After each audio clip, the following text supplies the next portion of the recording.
since the beginning of time. Some ancient mysteries have never been solved. To take an unforgettable journey where no one has dared to go for thousands of years. Until now. These twin eyes are preparing to look into deepest space. They belong to the Large Binocular Telescope. It is one of the most powerful telescopes on Earth, costing over $120 million. These 28-foot wide mirrors collect light from objects millions of times fainter than anything our eyes can see. 600 tons of machinery turn the mirrors to look more than 13 billion light years away, to the very edges of the visible universe.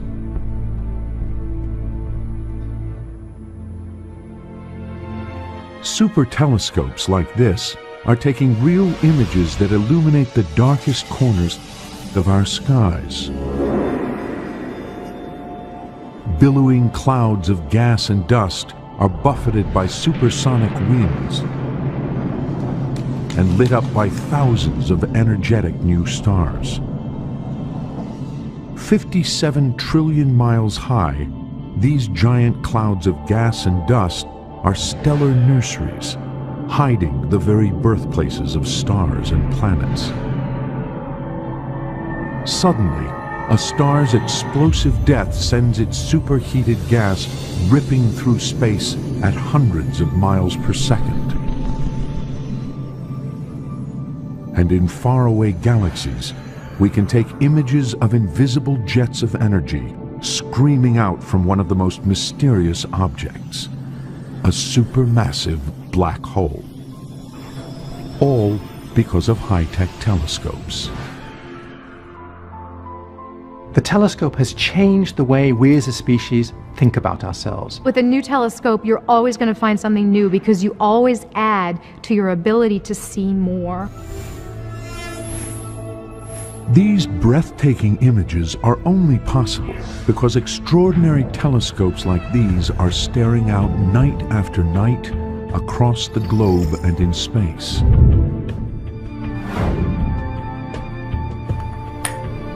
Over the past 4 centuries, revolutions in technology have transformed this groundbreaking instrument.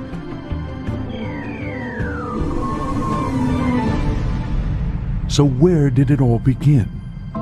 The journey starts with one man and 2 pieces of glass.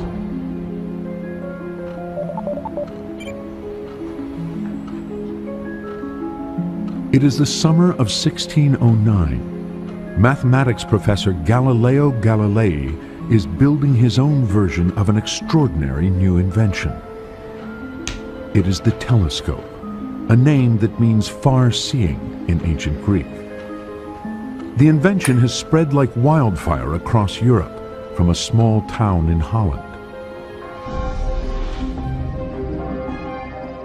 Spectacle makers working on the most precise glass lenses of the day discovered that 2 different types of lenses held at just the right distance produce a surprising optical effect. They act like a magnifying glass for distant objects. This is the birth of the telescope. Galileo immediately sees the potential of the invention. Galileo is a practical mathematician. That's his trade. He designs instruments, he teaches the use of these instruments, and these instruments are often used for warfare. Galileo works out how to increase the magnifying power of the telescope to 8 times what our naked eyes can see. And he hits on a military use for it. And it would be particularly advantageous if you could see the enemy before he can see you. The Venetian military buys this new device as a spyglass for spotting enemy ships. But then, Galileo turns his telescope from the Earth to the sky and starts a revolution. By turning the telescope to the heavens, Galileo enters a whole new regime of practice there, where this instrument can be used to discover things we didn't know before about the world. All astronomers knew of the heavens before Galileo was what they could see with the naked eye, the stars and the moon. But today, even amateur astronomers can see much, much more. Alexandra Hall spends her nights gazing up at the night sky from her backyard. I never get bored of looking at the night sky above our heads. It's like 2,000 diamonds sprinkled across black velvet. And then the moon arises, and watching the moon go through its phases, I mean, it looks different every time you look at it. To the naked eye, 5 stars sometimes appear brighter than the rest, and watched over the course of nights, they seem to move against the backdrop of the other stars. And they don't just stay in the same place like all the rest of the stars. They move around. Sometimes they're visible, sometimes they're not.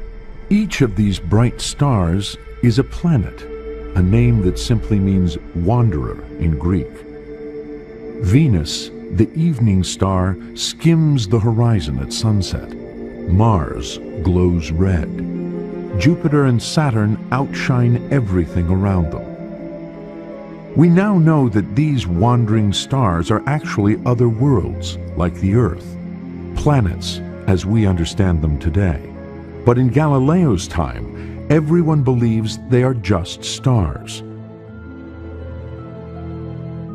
There is only one world in the universe, our Earth, and it sits at the very center of everything. The sun appears to circle the Earth during the day, and over the long course of the night, the moon and stars also appear to rotate across the heavens, circling the Earth in giant orbits. When you stand outside, even just for a few hours at night, you suddenly notice that all the stars, and the planets and the moon, everything is wheeling around your head. It's like you're at the center of things. Really quite a powerful feeling. But Galileo is about to show that this is just a feeling. He starts to shake the known world order when he looks at the moon. The belief in his day was that all the heavenly bodies were flawless. In the old cosmology, the moon was a heavenly body and therefore perfect. But looking across 250,000 miles of space, Galileo sees something very different from the smooth sphere he expects. He sees instead a moon scarred with craters and valleys. It must have been an extraordinary moment for Galileo to peer with his little itty-bitty crummy telescope at the moon and see craters, mountain ridges, valleys. He saw for the first time geographical terrain on another astronomical object. This means our Earth is not unique in the cosmos. These patches that you see are mountains. So the moon isn't smooth, it's like the Earth. But this is just the beginning. Next, Galileo turns his telescope on Jupiter, one of the wandering stars. He sees it as no one has ever seen it before.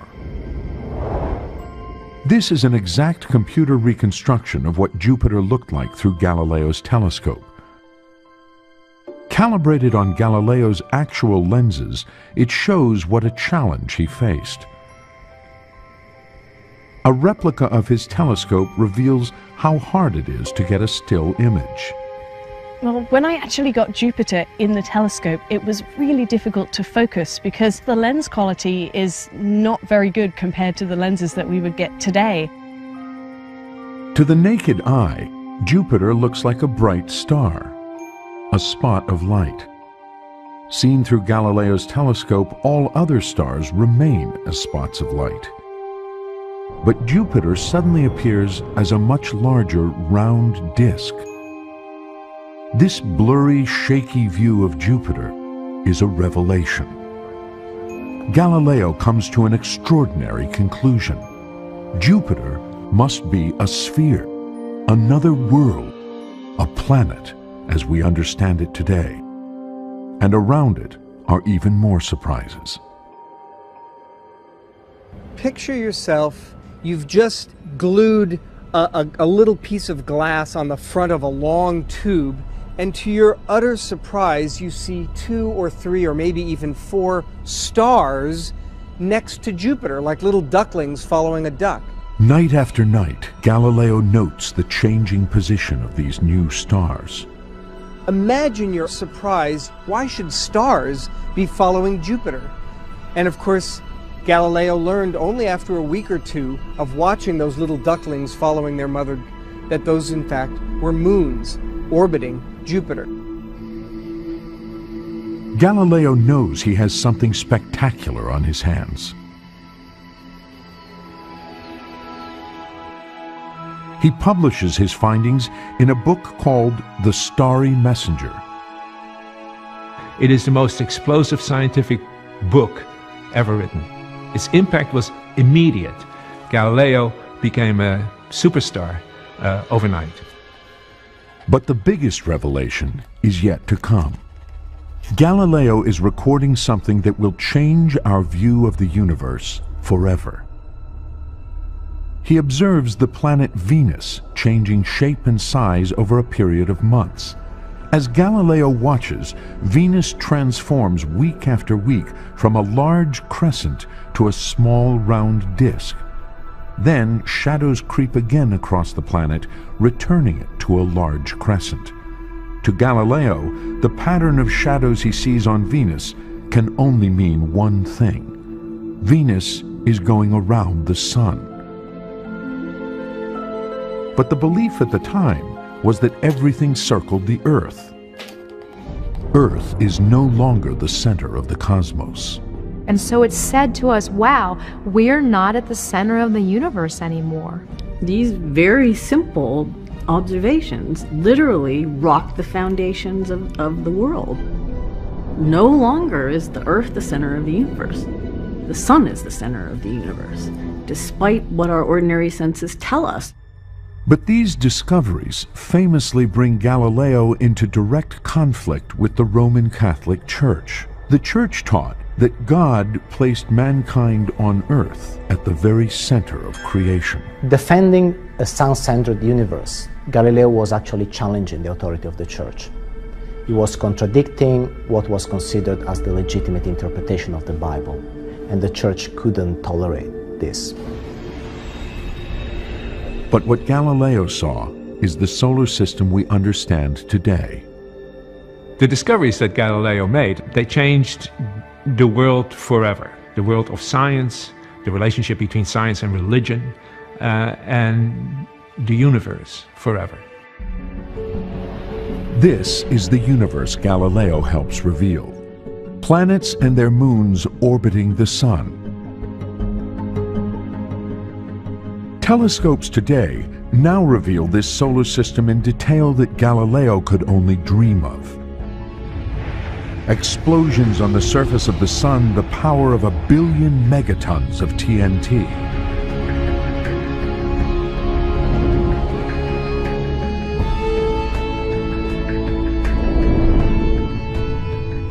Features in the Great Red Spot on Jupiter, a vast stormy vortex large enough to swallow 3 Earths. On Jupiter's moon, Io, we can watch volcanoes spew ash and gas high into space. On Mars, a canyon 5 times deeper than the Grand Canyon.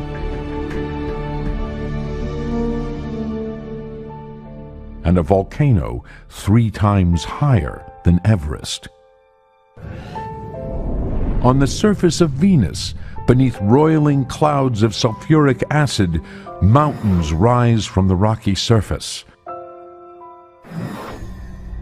And circling the sun at the very perimeters of our solar system, dwarf planets made of rock and ice.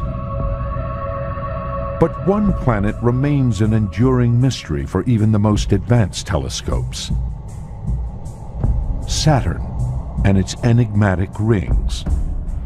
Galileo was the first to see that this planet was different from the rest.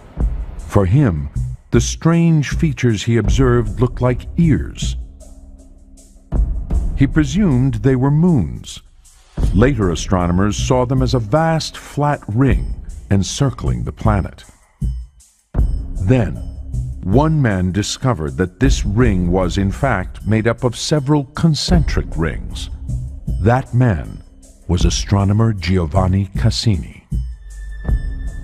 Now, a mission named after him is investigating why Saturn has rings at all and what they're made of. NASA's Cassini mission. 3, 2, 1, and liftoff of the Cassini spacecraft on a billion-mile trek to Saturn. In the nose cone of this rocket is the space probe, Cassini. Ahead is a 2 billion-mile journey to the planet Saturn. On board the probe are sophisticated telescopes. They will investigate Saturn's mysterious rings by traveling as close to them as possible.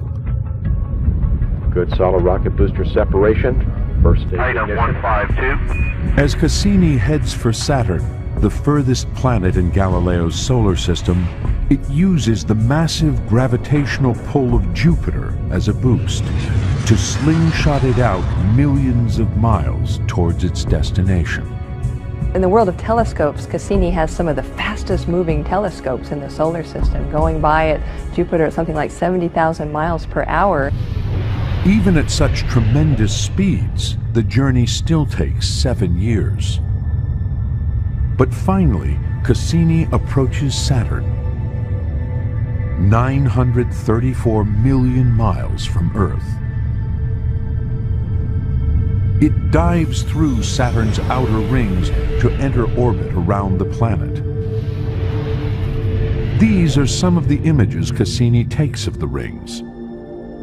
They may look solid, but they are made up of billions of chunks of ice and rock, ranging in size from a grain of sand to the size of a house. And they are spread over hundreds of thousands of miles. But where is all this stuff coming from? Cassini's telescopes reveal that the inner rings are made up of material blasted off the surfaces of Saturn's moons by meteorites. But the furthest visible ring from Saturn is still a mystery.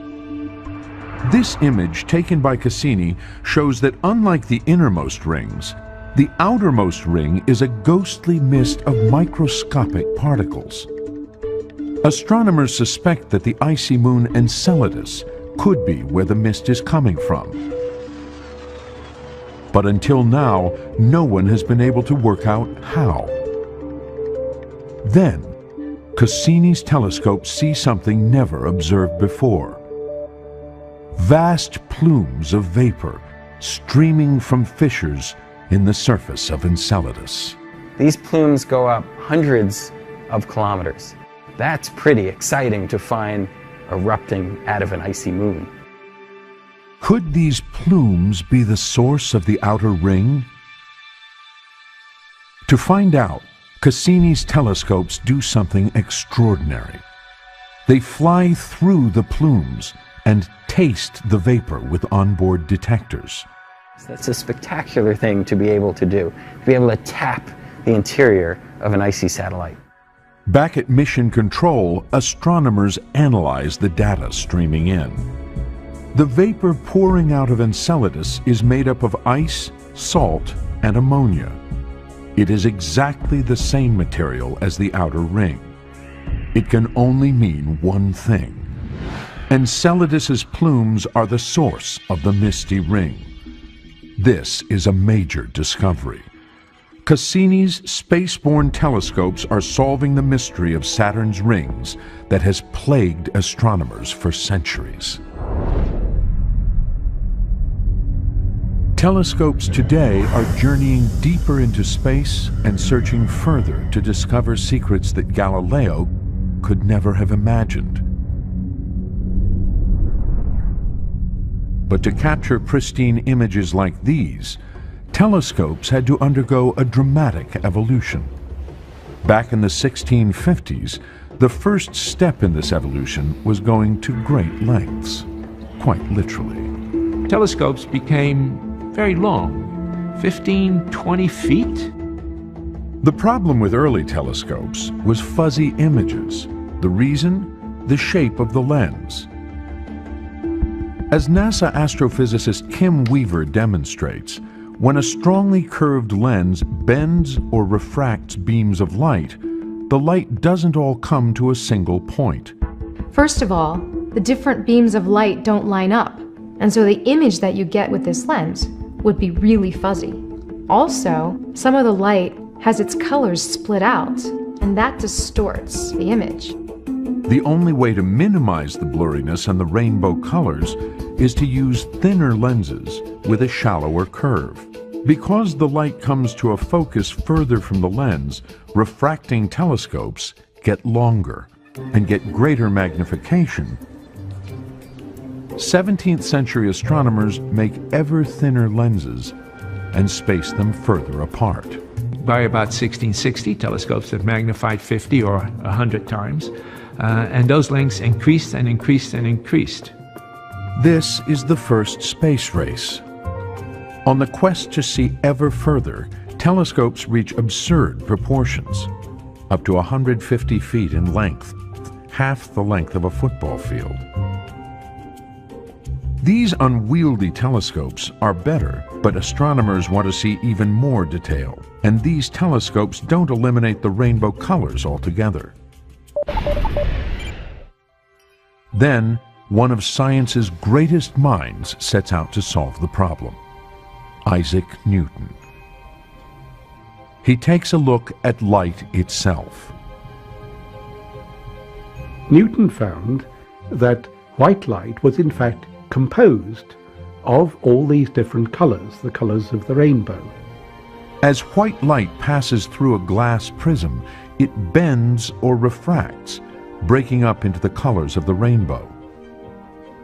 This was the root of the astronomer's problems. Now, a lens is a kind of a prism, if you like. Once the light hits the lens and passes through it, it's broken up into its colors. So Newton says, well, we'll abandon refracting telescopes completely. There's no future in this. Just forget them.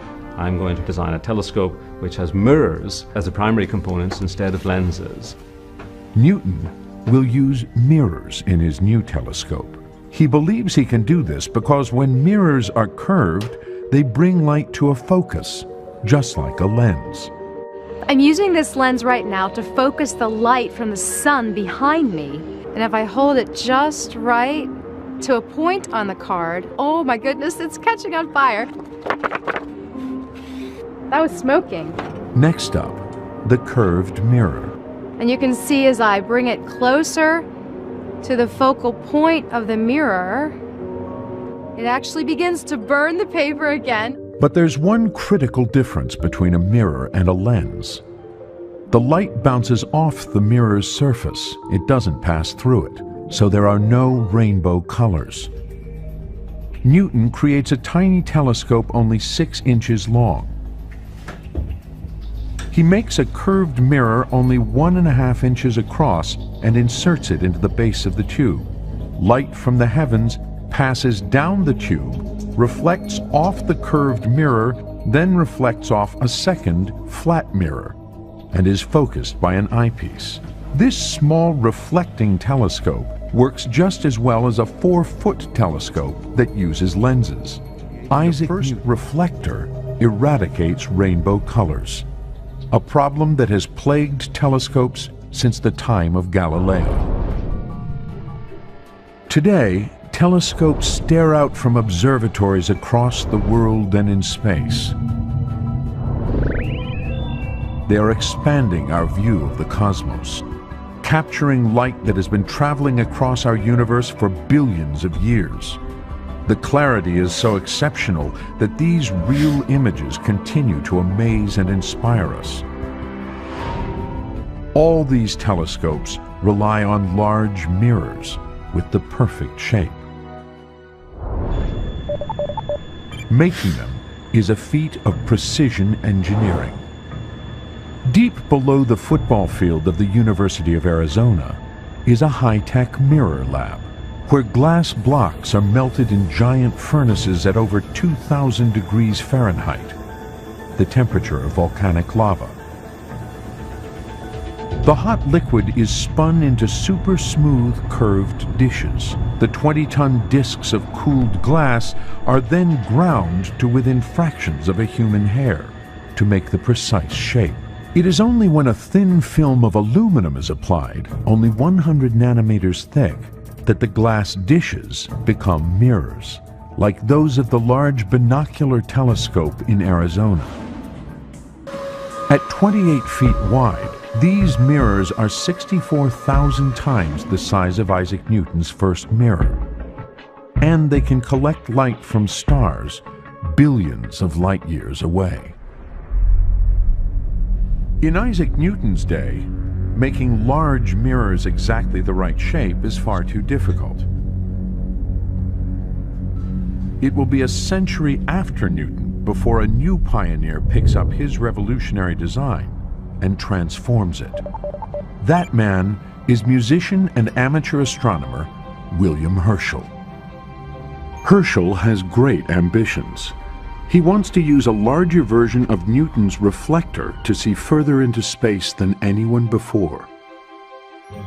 Herschel is a musician. He's not an astronomer. He's a clarinet player, he's an impresario, he's a composer.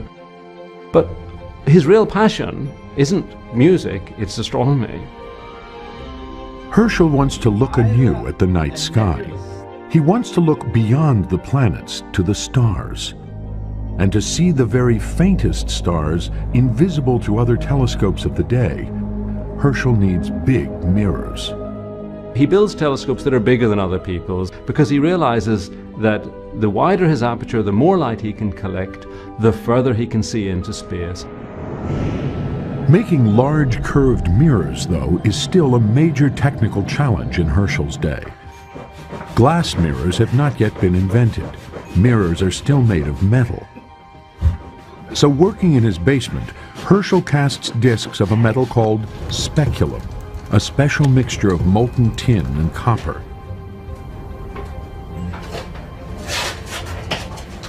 These will become his mirrors. We don't know what the neighbors thought of this mad fiddler burning the entire road down.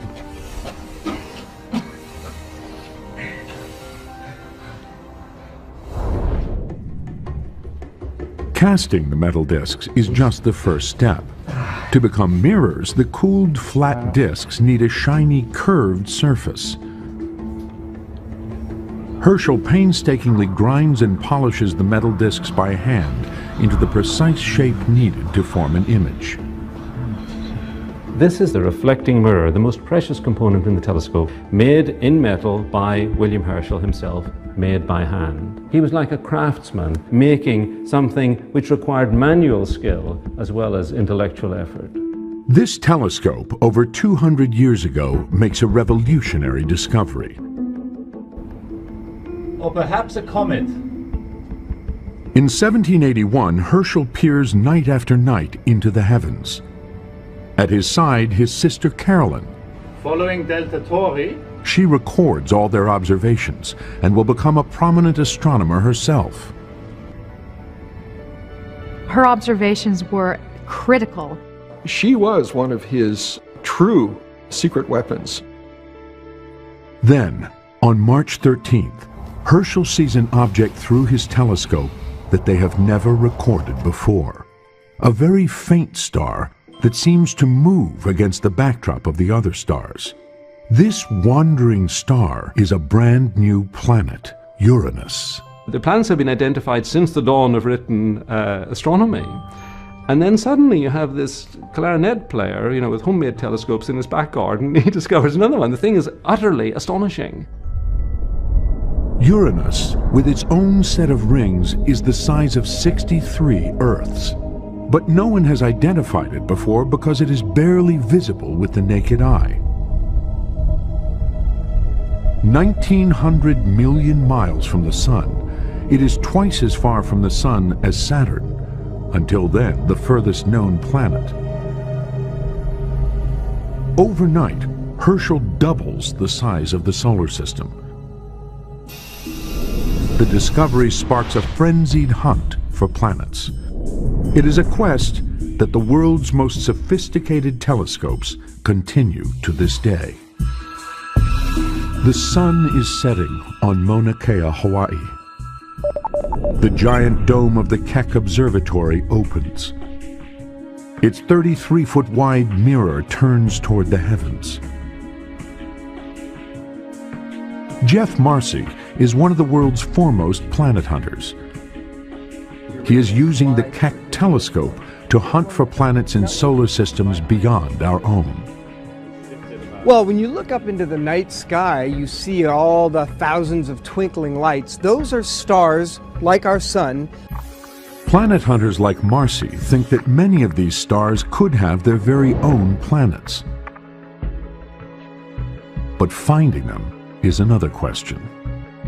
Your mission as a planet hunter is to find that needle in the haystack. Telescopes only made a breakthrough as recently as 1995. They recorded a perfectly ordinary star wobbling minutely. There was some gravitational pull on the star, evidence of a planet they couldn't see orbiting around it. Exoplanet 51 Pegasi b. The discovery of the first planet around a normal star, around 51 Pegasi, was an extremely profound moment for humanity. We now know, as a species, that there are other worlds out there. Since then, teams of astronomers across the world have found evidence for more than 400 other exoplanets.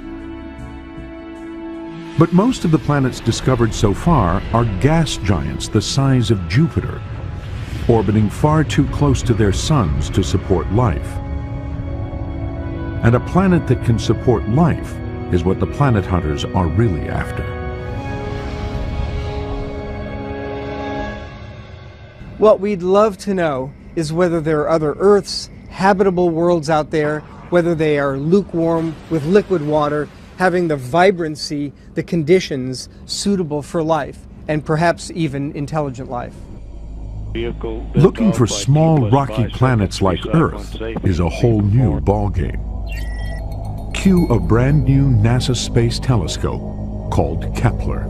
And liftoff of the Delta II rocket with Kepler on a search for planets in some way like our own. Kepler's 3-year mission is to find planets the size of our Earth orbiting other stars. Vehicle's now going supersonic. I think Kepler is going to go down in the history books as one of the greatest telescopes ever in the history of humanity. Kepler's mission is to collect light from a field of 100,000 stars inside our Milky Way, looking for clues to other worlds. As the dust cover falls away, it begins measuring the starlight. All that happens is you watch the star, and Earth happens to orbit in front of the star. It blocks a tiny fraction of the starlight on its way, and when it blocks that light, the star dims a tiny amount. Kepler has already discovered several new exoplanets. It hasn't found an Earth-like planet yet, but astronomers believe it is only a matter of time. I believe in the next few years we will have the first detections of Earth-like planets, places that you might indeed want to call home. Though Kepler is looking at 100,000 stars, this is only a tiny patch of the sky. There are hundreds of billions more stars out there to search. The hunt for exoplanets requires that we look at hundreds of thousands of stars. So planet hunter David Charbonneau uses more down-to-earth technology. The revolution has been to use Hubble telescopes to study the closest stars. Using small robotic telescopes, he scans 2,000 stars that are far less bright than our own sun. This makes it easier to spot a small planet passing in front of it. And he has discovered a planet only 2.7 times the size of our Earth, a super-Earth. Importantly, it appears to be covered in water and have an atmosphere. At 400 degrees Fahrenheit, it is still too hot to inhabit, but it's a tantalizing glimpse of what is out there. If we can succeed in finding habitable worlds, then that would have implications far beyond mere astronomy. In a bid to find habitable planets, the professional astronomers are getting a little bit of help on the side. Amateur astronomers are central to our understanding of planets orbiting other stars. The amateur astronomers are stationed, of course, all over the world. They have telescopes which are certainly large enough to conduct the survey. Ron Bissinger is one such astronomer. He is following in the footsteps of William Herschel and his discovery of Uranus. When I come up here every night and open that thing up, fire up the telescope, fire up the computer, I know the target star I'm going to look at. Everything is mine. That's my world alone. I may, for that night, be the only human being looking at that star. He has a telescope advanced enough to help out the professionals. Professional observatories cannot spend the time staring at one star night after night after night, but we can. He too waits for the telltale dimming of a star's light, just one star at a time. To find a world out there that no one's ever known of or seen or detected before, from your own backyard, a person who is not a career scientist.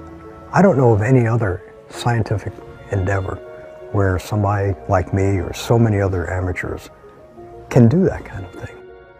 Bissinger's patience has paid off. He has already discovered several large exoplanets of his own, though all are too close to their suns to support life. Like all known exoplanets, they orbit stars within our galaxy. We know today that this is a vast collection of stars in which our Sun, Earth, and solar system also reside. But just over 200 years ago, we didn't even know we lived in a galaxy. Discovering this just by looking at the stars would be a great challenge. In 1781, William Herschel is the man who takes the challenge on. To do it, he just needs a bigger telescope. He builds a reflector 20 feet long. With this, he is able to see more stars than any other telescope on Earth, and he observes one part of the night sky in particular. The strip of stars we call the Milky Way. This will be Herschel's key to the shape of our galaxy. On a clear night, the Milky Way is a majestic spectacle. A brilliant band of starlight arcing overhead.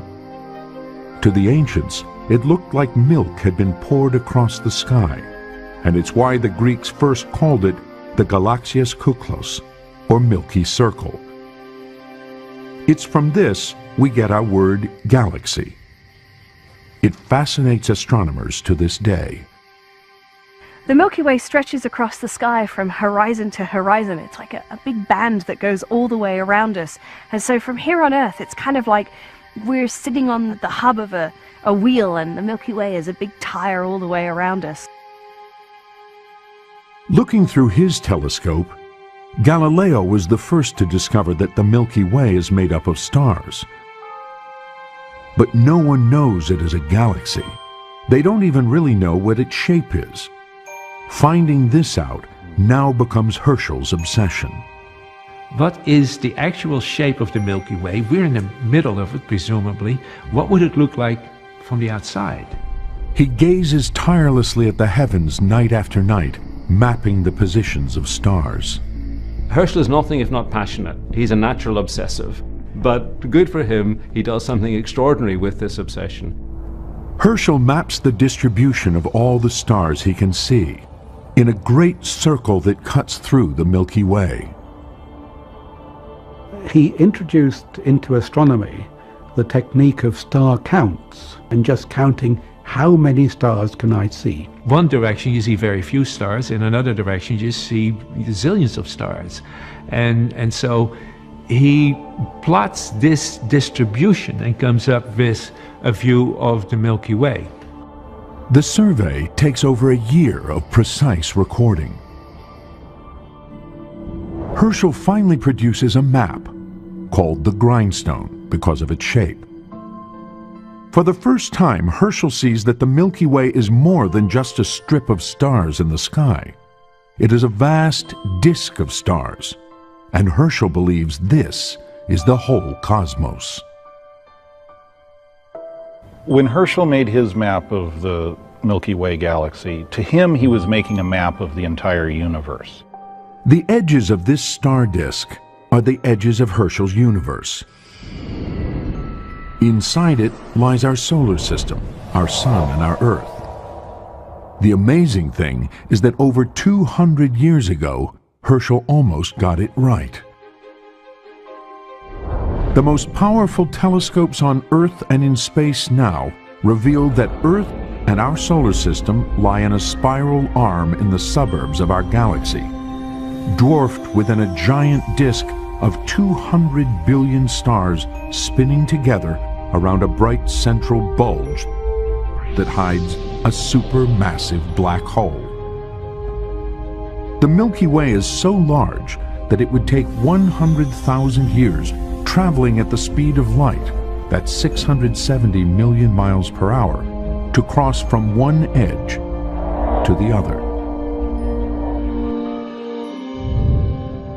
Now, a new telescope is about to see what more it can find out about our Milky Way. The Herschel Space Observatory. Bill Latter is a key member of the Herschel team. Herschel will map the entire Milky Way galaxy in terms of how stars are formed, how stars die, and how the galaxy is put together. After years of careful preparation, the finely tuned telescope is about to launch. Launch is a violent thing. There's no other way to describe it. We light this candle, it shakes, we throw the thing out into space, and we only can hope that it all holds together. 1 million miles above Earth, the largest mirror ever launched into space is looking beyond visible light to wavelengths our eyes cannot even see, the far infrared. This means it can measure tiny fluctuations in temperature and see right through clouds of dust to give us the clearest images of the Milky Way ever. The results were astonishing. Without feeding the fires of war, without repeating the mistakes that man has made in extending his writ around this globe of ours, there is no strife, no prejudice, no national conflict in outer space as yet. Say the moon. Why choose this as our goal? And they may well ask, why climb the highest